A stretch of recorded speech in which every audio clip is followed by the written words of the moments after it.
You have, I'm told, a great Ed O'Neill story, God. which, by the way, that's one of our favorite subject matters. Yeah, I'm doing everything I can to get Ed O'Neill to a Chiefs game this year. He's like, Eric, it's hard to fly, I'm Ed O'Neill, right?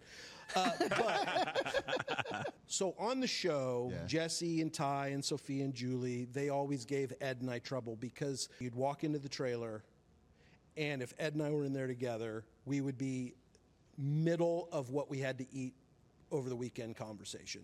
It was always people walking in and Ed being like, and then I put cheese on them, and then you close the lid and you let it melt. Just let it melt for a little bit. Always talking about food. Yes. Always talking about food. Ed and I have only seen each other twice since Modern Family Wrapped, but he calls and checks in on me every time, and then I get, text messages from him. Bring up the first text message of the peasant dish. Okay. This is a typical Ed O'Neill text. Yes, which is... there it is.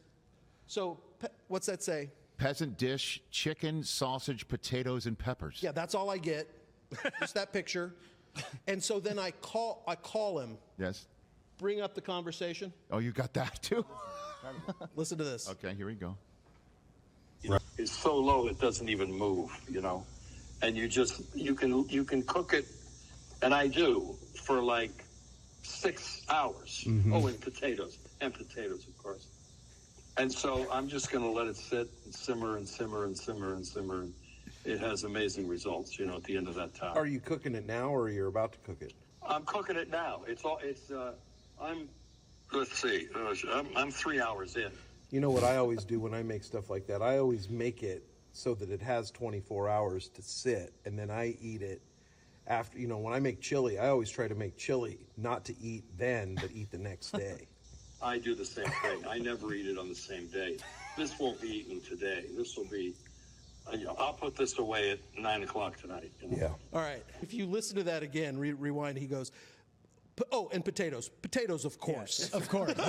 He slipped in the of course. Of course. And then, next picture. Yeah. 3 days later, I get this. Ossobuco. He's making an ossobuco. That's Ed O'Neill in a nutshell right there. Fantastic. Just home, comfortable, making delicious dishes that he's not going to eat right now. Yeah, he's going to make it and eat it tomorrow. Right? What? He's the best.